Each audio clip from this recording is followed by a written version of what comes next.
Hey, it's Vincent here from Vincent Games, your untapped source of MTG info, tips and discussion. Welcome to another episode of my MTG vlog. There has been so much going on in the world of Magic this last week. It's been pretty crazy.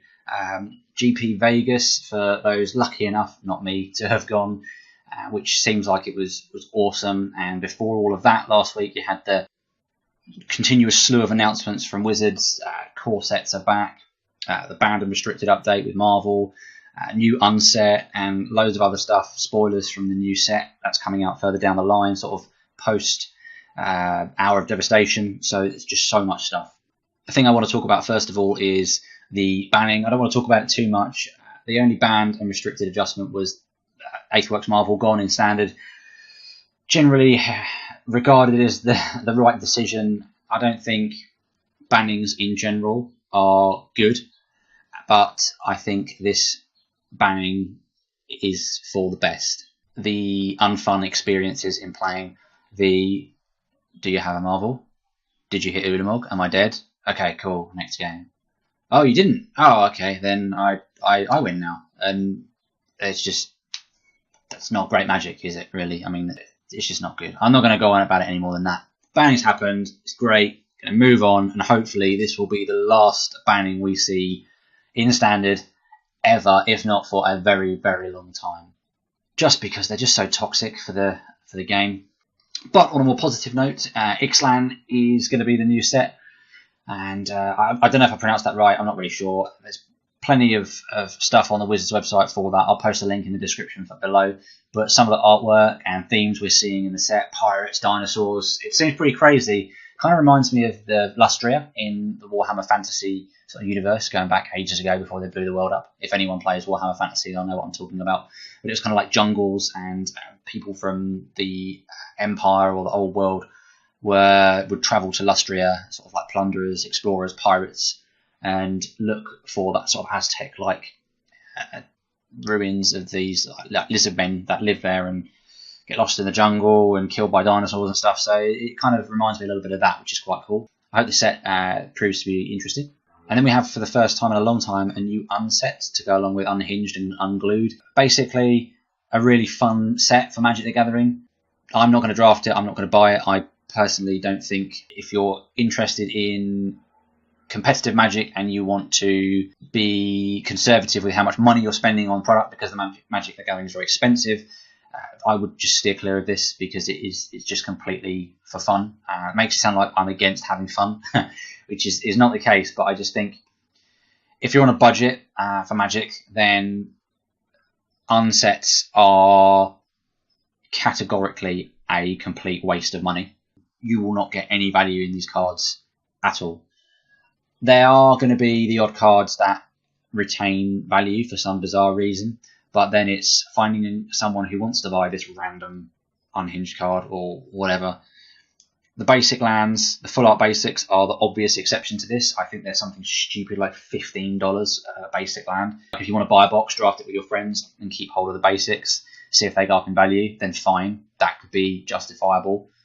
But just on a very personal level, I'd steer clear. That being said, it is a hilarious set, and if you want to buy it with some friends and draft it, or if your store is just doing an undraft just for a laugh, then yeah, do it. I mean, what's £10 or so for a draft, just to say you've drafted the set once, have a laugh. It's definitely good for that. So not to be a spoil sport on that, but it is what it is. It's nice that they're doing it, and it's great to see like different things for different people that are interested in playing Magic. I mean, there's a big market for that unstuff, so it seems like a really good idea from Wizards' point of view. And yeah, probably it's been enough time they're due to have made another one. So yeah, pretty sweet.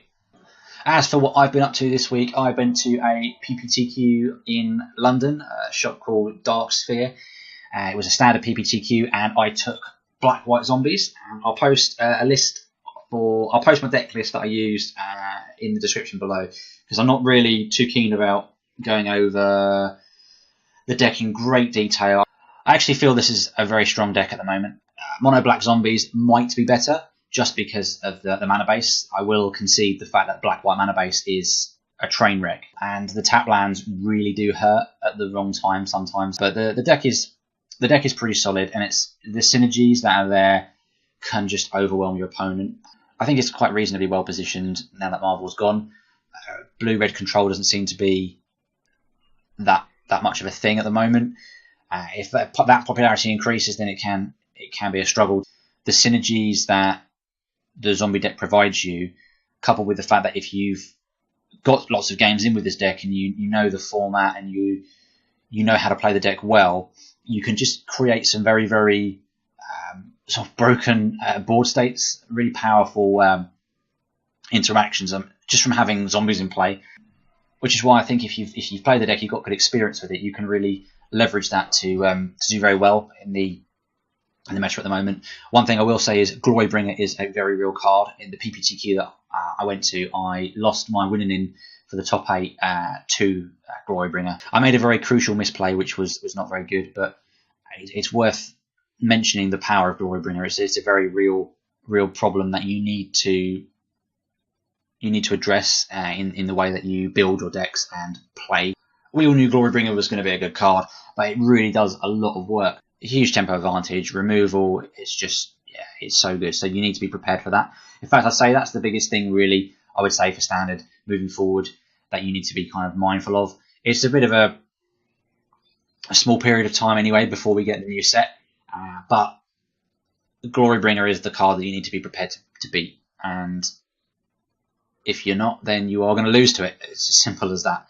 I don't think the vehicles decks, Mardu vehicles being the exception, all the other kind of sort of random Jeskai Esper vehicles are probably going to drop by the wayside because they were kind of there to really hate on Marvel, so you probably see a decline of those for the next little while. In the end, I went 3-2-1 or 3-1-2. I always get those two confused. Which way around the draws go over the losses. Basically, I won 3 rounds, lost 1, and drew 2. So it's a little bit frustrating. There was definitely one round I should have just won. There was an issue. I didn't call a judge, and I thought something was correct. My opponent talked me into believing the game worked a certain way. I'm not suggesting they did it intentionally, but they told me that something worked in a certain way. I thought I knew the rules also did that. I wasn't sure, but because my opponent thought about it as well, I then went along with it. And one of my mates that was sitting afterwards asked me about the game, and I sort of went through and said, "Oh, this mistake happened," and they were like, "I would check that if I were you." So I did. After the game, after the results had been submitted, and they said to me, "No, it doesn't work like that." And I literally just would have won on the spot. So that was very frustrating. So one of my draws should have just been a win, and the other draw, basically my opponent was very slow and I was being very slow. The game is going very well. I will play very quickly, and my decision making is quite fast. But sometimes if the game gets more complicated, I can just slow right down. It just goes back and forth, back and forth, back and forth, and then all of a sudden, we've got 2 minutes left on the round, and you're about to shuffle up for the game, for the game 3, and you're like, "This isn't going to happen."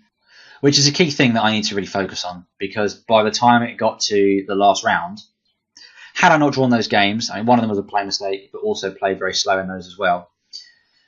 Had I not drawn those games, I would have potentially, obviously my matchups would have been different, but I potentially would have been walking into the final round not needing to play.